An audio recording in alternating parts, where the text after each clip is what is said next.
So in order to build to like a 90% out strike, which is what we need a lot of in the United States right now, and by the way, not just a lot of them now, we need a serious amount of strikes before whatever the election is that's coming, after the election that's coming. Like, we're going to need a hell of a lot of strikes in this country. So people getting good at it, it's going to matter. So let's go back to that with you say with the election coming up. So that was great. You broke it down how you have to organize a union. You go into it in your book, and it's great how, you talk about after you find trusted leaders and you have to trust the workers. And the reason why workers are voting against their own interests, like for people like Scott Walker in Wisconsin, is because the leaders don't trust the workers. And but tell me, what kind of strikes would you recommend? Like, what do you mean when you say there has to be a lot of strikes before the election? What kind of strikes, and what effect and what demand should the strikers make? Yeah, I think a few different kinds. One is I say in pretty much all my books that there's 3 strategic sectors right now in the United States. 1 is logistics, 2 is healthcare, 3 is education. Fascinatingly, 2 of those 3 are heavily women and women of color professions in the United States. And 2 of those, actually all 3 of them can't be offshored, right? You can't have a UPS driver deliver your package to your home from China. So this is one reason why the logistics sector is so strategic. Same with healthcare and same with education. Education is in every single part of the United States, and the right wing knows this, the Democrats don't. Or maybe they do, and they're just idiots committing suicide. I haven't figured it out. But, schools are so important because they're everywhere, right? So if you're building a powerful teachers union or a powerful education union, you have a reach into every part of the United States of America, which I do think the Koch brothers understand, which is why they've been trying to dismantle the public education system for my entire adult life. So those 3 sectors matter. That's 1. 2, I think we're going to see a hell of a lot more strikes. I think that when the pandemic calms down, and healthcare workers in particular, who were asking to commit suicide, along with transit workers and grocery store workers, when this pandemic calms down, I think that you're going to see nurses and healthcare workers, hospital workers and nursing home workers, like burning tires in the streets in a pretty serious way, because what they have been asked and what they are doing is commensurate to a firefighter every day running into a burning building that they know is going to collapse on them, right? It's complete insanity. But by the way, the pay scale between those 2 looks nothing like each other, just saying. So, so we're going to need a lot of strikes before and after. And it doesn't matter who wins. Like, at this point, the Supreme Court is taken. It's gone. Like, for the rest of my lifetime, the Supreme Court is a done right-wing deal. The general federal judiciary is gone. The electoral system is on life support. It's hard to imagine that we're going to have anything resembling a fair election in November. Let's just agree we're not going to have a fair election in November. So the role of strikes before, and then in particular the role of strikes after, and it's going to take a while to build the kind of strike power that we saw in Chicago this fall, and also in 2012, in West Virginia, in Los Angeles and Oakland, and the big strikes that we've seen recently at the Marriott strike. To build to that kind of strike effectiveness takes practice and takes some work. So people need to get on it right now. And I think that once workers get exposed to understanding, here's the basics, here's what you have to do, I think we're going to see a lot more of it. And I think we're going to need to have the already organized workers who are in unions, in good unions, leading the entire working class out on strike as soon as we can come back out again into the streets. Even if it was Bernie Sanders, God bless the moment when we all thought that was briefly possible. But even if it had been Sanders, in fact, especially if it was Sanders, I would say to people, no matter what, we're going to have to strike the crap out of this country by 2022 because there's nothing left. They're taking every single thing away. And the electoral system is a mess. The Supreme Court's a mess. So where are we going to go? We're going to walk off the job. That's pretty much the option that capitalism is leaving workers in this country. And what demand do the workers make at that point? What are they demanding? Because we have zero representation. You talk about Bernie Sanders. Bernie Sanders went along with the screwing of America. He bent the knee to the party. So it's just never going to come from. Same thing with every Justice Democrat. There's no hero. There's no heroes. Everyone's a bad guy. And the heroes are the ordinary people. So yes, exactly right. So what kind of demand can we, extract from? Go ahead. Yeah. Well, no. Look, feel free, but I think there's a bunch of conversations going on about that right now. I'm going to be in one in about an hour and a half on a Zoom call. So I know that a set of people are advocating for universal health care. Done. Like, finished. Stop. I heard your discussion. Idiot. Oh my God. Don't make me going about like extending COBRA. That's the stupidest thing I ever heard. It's insulting to people. So anyway, I think the strike has to be for income supports. The strike has to be for a Green New Deal. The strike has to be, but the first leg of it, I think, is around demanding universal health care, because I think that it really resonates with people in a way it didn't 17 million layoffs ago. You know what I mean? Like, yes. I think that people are actually starting to understand 17 million people just lost their job. And, whatever idiocies Pelosi's putting out in the last couple of days about, extending COBRA and covering portions of COBRA is like continuing to literally just line the pockets of the super rich private insurance companies. So strike number one. So the idea was what Nancy Pelosi, instead of extending Medicare to cover everybody, which is what Trump's doing for coronavirus. If you get coronavirus, you go to the hospital, they take care of you from start to finish until you're all well, and the government says a payment to that hospital through the Medicare channels, and that's what they should. It. So, and that's it. It's all over. So what Nancy Pelosi wants to do is, instead of the government paying, the government sends that money instead of to the hospital to another person. And then he decides how much money to send to that hospital, how much he's going to keep for himself, so he can go buy a new car and a new house and take a vacation. That's the system she wants to cement in place, that the government takes money, takes a third of the profit, gives it to a third party, then that third party then pays the hospital. It makes absolutely no sense, but that's called corporate capture of our government. And that's why Nancy Pelosi is no different than Donald Trump in this moment. In fact, she's a little bit worse. In fact, and so right now we had less than half of LA County residents still have a job. That's in LA County. Half the people don't only have a job. So, half of 30 million people in one region, right? Yes. It's total. It's complete. The 17 million figure is just the figure of people eligible to apply for unemployment. That's right. Right? Which leaves out half of Los Angeles, by the way. And it leaves out half the workers who are actually delivering our food to us right now, cooking our food, making the food, keeping us well fed, delivering crap from Jeff Bezos's platform. But, I want to go back to one thing about this insurance thing, which I think that people fail to understand a little bit of the system you just explained, but it's even sicker than that. So Bill Frist, I don't know if you remember the name Bill Frist. He was the Senate Majority Leader, right, for many years under Bush 1, Bush 2, Bush, the dynasties. So for years, he was the head of the U.S. Senate before Harry Reid and before McConnell.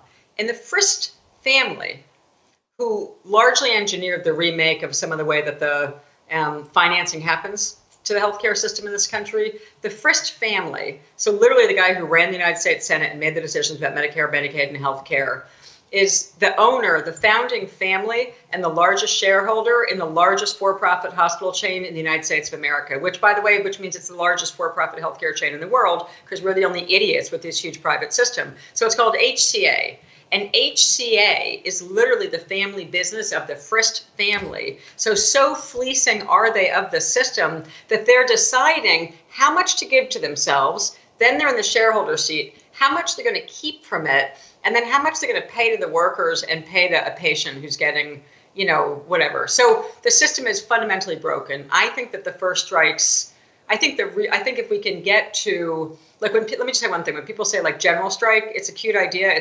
We're not close to it. So let's get a little realistic. What we could credibly get close to, and it would be as big as 33 and 34, meaning 1933 and 1934, which are 2 years I'm obsessed about right now, given the parallels in our history. In 1933 and 1934, before there was a National Labor Relations Act, in fact, the strikes that put the pressure on FDR to give us the National Labor Relations Act and to give us what I call 12 years of kind of freedom in the U.S., which is all we had until Taft-Hartley in 1947, right? But the strikes that went down in 1933 and 1934 were illegal, and they were done in concentrated cities. So what we could actually think is possible in the current moment is that we look at a handful of strategic geographies, like a handful of key cities: Los Angeles, case in point, Seattle, and Oakland, a Portland, a New York City, a Boston. Like you start at Chicago, you start going through the list of the places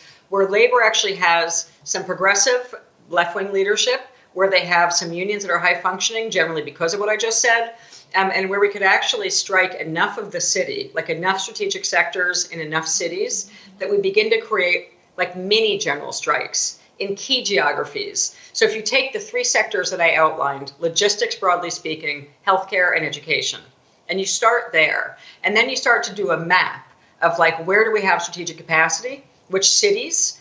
That's all we did in 33 and 34 to create the shitstorm that actually made them pass the National Labor Relations Act, the Social Security Act, the Fair Labor Standards Act, and like most of what we know, it's still hanging on by a thread, but most of the laws that we are still hanging on, by a tattering thread, were all passed because of the power of strikes that happened illegally in key cities in 1933 and 1934. Again, most of them illegal, most of them masses of workers walking off the job, understanding that they were fighting for a bigger future than just tomorrow's paycheck. And okay, that's great to know. That's so what do you think the chances of that happening? So but not a general strike, but a kind of a coordinated strike where the workers have a demand, like you say, they have a demand. So are you saying something like, let's say we somehow get, let's say, Amazon workers to walk off the job, and they're demanding, or maybe nurses. I don't know. Nurses are for Medicare for all. I know that for sure. But I don't know if most nurses are. Yeah. Yeah. So maybe if most nurses want a functioning healthcare system. So are you talking about coordinating different unions to go on strike to affect Medicare for all, and then go on to our other demands? What are you saying? Okay. And is there any? To be honest, again, the capacity is a little bit challenged, but two sets of workers have shown really high capacity to strike in the last decade against all odds, and that's been nurses and hospital workers and the teachers, right? The educators. And both of those largely female, largely women of color led professions, which I think is really fascinating in terms of the new labor movement that we're building out of the ashes of, what we have. Most of them have a handful of assets that are different than the brothers from 100 years ago. Doesn't make them better, just makes them different. And it's really important right now, which is that they are tethered to their community in a different way. So they're not going off to a big factory, shutting the doors and building something that no one sees. They're actually working with their hands, their head, their heart, and they're working very closely, like fist and glove, with patients, families, students, and they engage the community in a way that we're desperate for in the U.S. labor movement. Like, we're desperate to overcome, you could say it's 40, 50. I say in the book it's basically a 80-year war on American workers, public relations war, and other forms of it. But there's been a really pronounced public relations war since Reagan, basically, right? Unions are horrible. Unions are awful. Unions are self-interested, none of which is true. Okay, a handful of idiots, of course, right? Every institution has a few of them. Look at the mainstream media, for God's sakes. Anyway, or the House of Faith, or people who, whatever, right? So all institutions have a little bit of a problem. But the destruction of the image of the union is going to be best rebuilt by a bunch of registered nurses and hospital workers and technicians who've been hooking up people to ventilators, walking out on the streets when they can come out again and saying, hey, we in fact were on the front lines of the war that we were just thrown into, and now we have a demand. And the demand is we never want to face that situation again. We want universal health care, and we want it, damn it, now. Because most of my life was helping registered nurses and hospital workers. So it's a particularly painful time when I jump on the phone with any number of former people who I helped form unions, or organizers who are still doing it, because the conditions are extraordinary. So no nurse is going to walk off the job right now, no tech, no healthcare worker. Their mission is to save patients, and that's what they're going to do right now. It's like a firefighter going into a burning building.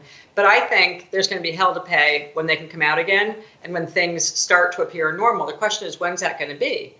That, I think, is still up in the air, right? If you're Kemp and you're an idiot in Georgia, like that governor is, who stole his own election, okay, they're apparently going to come out starting tomorrow and just kill a bunch more people. I mean, the ruthlessness with which the corporate elite have revealed how absolute little they give a shit about ordinary workers in this crisis is, I think, unparalleled in my lifetime. Like, we've known it, but now you really see it. So I'm hoping that the parallel is that a whole lot more workers are going to say, you know, it was sort of scary when I tried to form a union last time. They kind of threatened to fire me, but hey, now they're just killing me. So why not walk off the job, right? I mean, it's a different calculus when they're telling you, you have to come to work, you get no sick leave in this country, we're not going to give you any health care, and we're going to expect that you're going to die to come to work and deliver some food to someone. It's total insanity. So I think if workers hang on to the accolades they're getting right now and get some basic methods down and start walking off the job in serious numbers, we stand a chance at taking back control of the country. That's the first positive news I've heard in a month. That's the first positive outlook that, no, this is great because you know what you're doing. You've been an organizer your whole life, not only inside with workers, but you've also organized, you know, for environments, environmental causes and things like that. So you know what it's all about. I mean, and can you explain to people the difference between organizing and mobilizing, which is what the left does now. The left does mobilizing, not really organize. Can you explain the difference? Yeah. I mean, in summary, the way I summarize it in No Shortcuts in the second book is mobilizing is when we are focused on talking to people who agree with us all the time. Like, we wake up in the morning and we like run to our Twitter feed, we run to our Facebook account, and there's a bunch of people who agree with us, and that's who we talk to. That's mobilizing. And then we confuse that getting them out to a protest we think is organizing because we got them to do something. That's still mobilizing. Organizing is this very different, frankly, much harder, and I think the most beautiful process, which is why I've been running my head like a buzzsaw at it my whole life. Organizing is when you wake up in the morning realizing that the people who you most need to talk to take back control of the country are never coming to your meetings. They're not in your Facebook feed. They're not in your Twitter feed. And if you're trying to form a union, the first thing I say to people is that's why they have to go find them. Because if you put up the old days, you put up whatever flyer, good organizers never put up a flyer, but let's just say the notification goes out to people that there's going to be a meeting. The very first rule of thumb is that the workers that we need the most in order for the workers to be successful forming a union in their workplace are the workers who are never coming to the meetings, because they have a sense of their own power. These are these organic leaders. They have a sense of their own power. And they're usually what we call undecided on a good day because they've got a decent relationship with their manager. They're well trusted by their coworkers. They're usually like a highly skilled, really good at their job worker. And for them, it's less obvious in the immediate sense, like why they should show up and get a union, because they usually have things going like okay, more or less, because they're really strategic workers and the employers know who they are. Like, the employers take better care of them. The analogy I make is, if you're a teacher, and you're an organic leader or what we call a natural leader, you probably have blinds that open and close, your heater works, your air conditioner works in the summer, like all the stuff in your room works because the principal understands that you actually are a teacher that they're scared of getting on your bad side.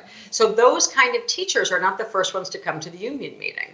So the first rule of organizing, different than mobilizing, organizing is about going to figure out who is that teacher who, when she shows up with the union button on, the rest of the entire school is going to put a union button on, versus mobilizing, where every happy activist who already agrees with us comes to the meeting, shows up, and they're like, yeah, we want a union. And it's generally 1/3. Like, it's basically, I always say to people, about in a workplace organizing campaign, you can fairly easily get about 1/3 of the workers on your side. The problem becomes right there.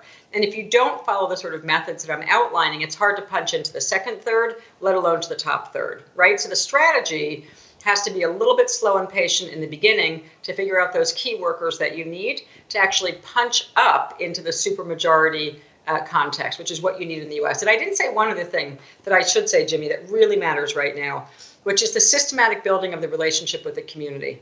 Let's take a grocery store right now. Most patrons have, like most consumers in America, have like realized a whole new relationship of respect, right? For like the cashier at the grocery store, the baggage person, the person delivering them.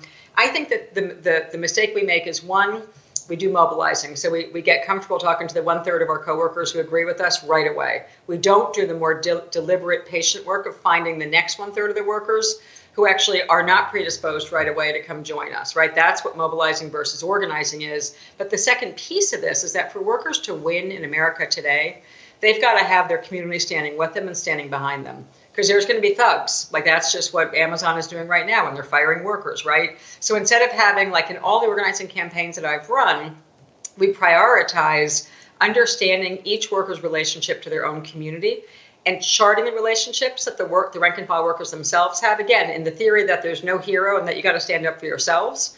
You've got to understand your relationship to your coworkers, and then you've got to tap into the relationships you have in your community, your faith leaders, your imam, your rabbi, your pastor, whoever it is. There's a ton of people in the broader community that are ready and willing to support workers, but they don't know how to do it. So we have to actually teach consumers and the general public how to support workers who are about to go on strike, and that really matters too right now. How do we teach them? Well, I made a silly little video about 1.5 years ago called "What's Strike Support?" Which I think is a good thing to rerun all the time. But literally, how do we support them? The minute you see a worker leafleting, holding up a picket sign, doing anything like that, you stop, you pull over, you actually pull, like if you're in a car, okay, LA, you got to stop the car, literally, and walk up to the worker and say, what's happening here, or do I need to know? And then you actually have to say to that person, we need you to go call every person that you know and get down here. Strike support means showing up physically on picket lines and supporting workers when we can do that again. Strike support means calling up the local newspaper and all the mainstream media and saying, what the hell's going on down at grocery store X, Y, and Z? Because I'm standing with those people who delivered me food and kept me alive during the COVID pandemic. It means calling up every religious leader in the area that you have access to. It means calling up every politician. It means taking votes by congregation, saying we're going to stand with every worker in this country, demanding their rights as up against the most ruthless regime, certainly in my lifetime, right? So strike support needs to be active, not passive. And as members, like this is a really important thing too. In 1906, 1905, 1906, 1907, in the turn of the last century, the two unions in very difficult times that succeeded were like moderately skilled workers, like cigar makers, and then the International Ladies Garment workers, like women in the factories, teenagers usually.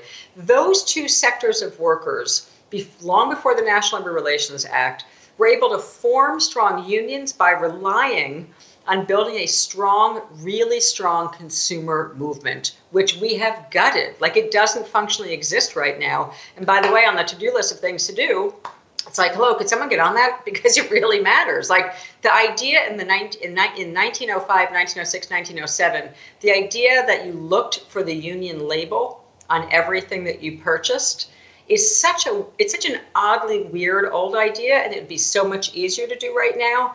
And to me, it's a bit of a reflection of the kind of failure of lack of imagination on the part of like a lot of the national trade unions right now, is that no one has figured out the central importance of rebuilding a really radically powerful consumer movement to back up the workers. Yeah. So we're seeing. So I don't understand. So explain what is the problem in organizing Walmart workers and Amazon workers? What is the problem? Problem is they fire people really quickly. There's two big problems. One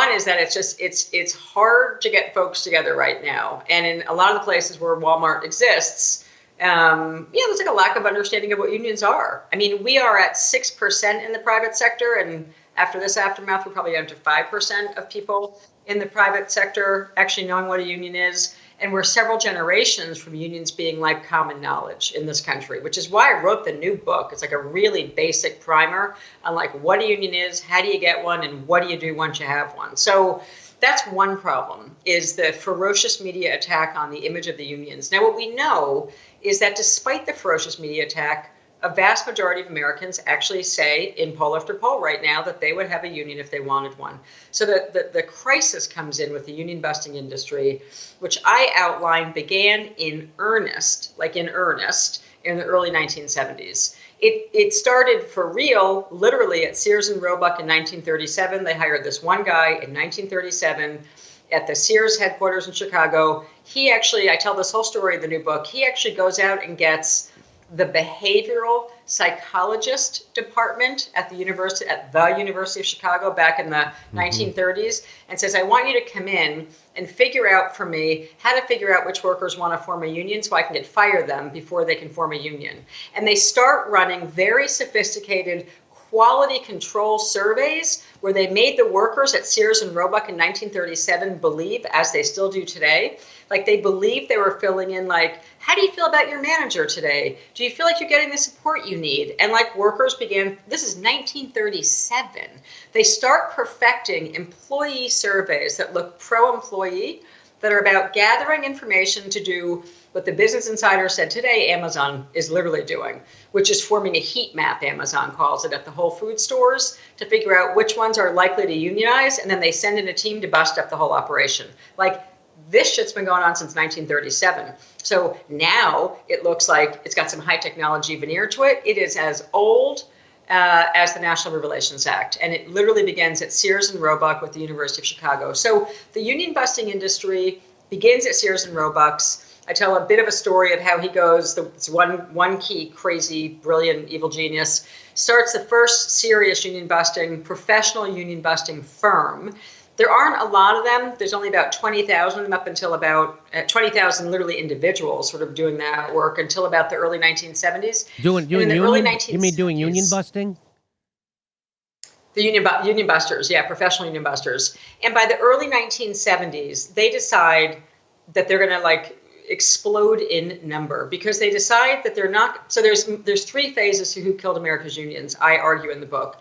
And the first phase, it's Taft-Hartley, right? So they come in, this legislation called Taft-Hartley 1947, and they repeal the most important parts of the 1935 National Labor Relations Act. The key parts being solidarity strikes, like that the employers cannot campaign against you. The two key things that they overturned in 1947 from the National Relations Act are solidarity strikes, and then the most important thing, which is that, well, arguably, they're both most important things, they made it legal again for employers to campaign against the union using illegal methods up and down the wazoo. So that gets re-legalized in 1947. That's wave one. I called it containment. The second wave of it comes in the early 1970s, where the economy is starting to shift from manufacturing because they're exporting all the good jobs right out of the United States. So the second wave comes in the early 1970s where they decide, oh, we're moving to a service economy. We're going to move the United States into a service economy, and we're not going to let unions take a foothold in the new economy. That's wave two, and that's where the union busting industry is born and raised. And I grabbed something. I want to read this if I can. I grabbed the galleys, so I'm walking around with my old book. There's a quote in the beginning of the chapter called Who Killed the Unions? And I just want to read this because this is just what Jeff Bezos and Amazon is doing right now. And here, they did this to this guy, Chris Smalls, right? A worker they fired a couple weeks ago. Yeah, we had Chris on the show. If you followed that story, I want to read you a quote from Martin J. Levitt, the only sort of well-known union buster who ever like quit and then went public with what they do. It's from his book, which is old now, called Confessions of a Union Buster. And this is literally what he says. He says, the enemy was the collective spirit. I got a hold of that spirit, and while it was a seedling, I poisoned it, choked it, bludgeoned it if I had to, anything to be sure it would never blossom into a united workforce. Likewise, as the consultants go about the business of destroying unions, they invade people's lives, demolish their friendships, crush their will, and shatter their families. This is a rough industry, and that is what they're still doing today. So the methods I talked about when we first started matter for that reason. Like, having some sense of the strategy of what the union busters will do requires, to beat them, requires that you actually understand what a union buster does, and you have to get ahead of them. And that's where having some experience and, people like me and like many thousands of organizers who know how to win hard campaigns, like that's what we do is we come in and we say to the workers, okay, you're super smart. We know that. Like, you got that. If you're saving people's lives, you're pretty smart. But what you don't know is the playbook the union busters are about to unfold inside of your factory, warehouse, hospital, fill in the blank. And what you need to know is the tactics and strategies that the union busters will use so that you can actually stand a chance to beat them. And by the way, many workers are winning union elections despite these odds. They're generally doing it when they've got coaching from someone who actually knows how to teach them strategy of how to beat the union busters. It's fundamental. The country's unfair. The whole place is unfair. But the truth is, like I said, Supreme Court's done, electoral system's on fire, it's a mess. And last I looked, the fastest route to taking back control of this country is going to be a shit ton of strikes, and it's going to take a hell of a lot of work to get there. It's not wishful thinking, but it's realistic thinking, and we are desperate to do it in this country. Wow. Well, Jane, it's been really a pleasure to talk to you. I hope you come back on as we go forward through this pandemic. And here's the book. It's there it is right there, A Collective Bargain, Unions, Organizing, and the Fight for Democracy. Jane McAlevey, thank you so much for being on. And it was really, it's nice to have some positive news. Like, it's nice to know that there's somebody who knows what they're doing, and that and that there actually is going to be some kind of direct action by the workers going forward. That's good to know, because I have been talking to union leaders that have been very discouraging. So it's good to talk to you. Front lines, talk to the workers. Okay. Really nice to be here. Okay. Have a great day. Okay, you too. Thank you. Hey, this is the part where I tell you where our live shows are, but there aren't any. And then I would tell you to go join our premium, but nobody has a fucking job. So why don't you just enjoy the video?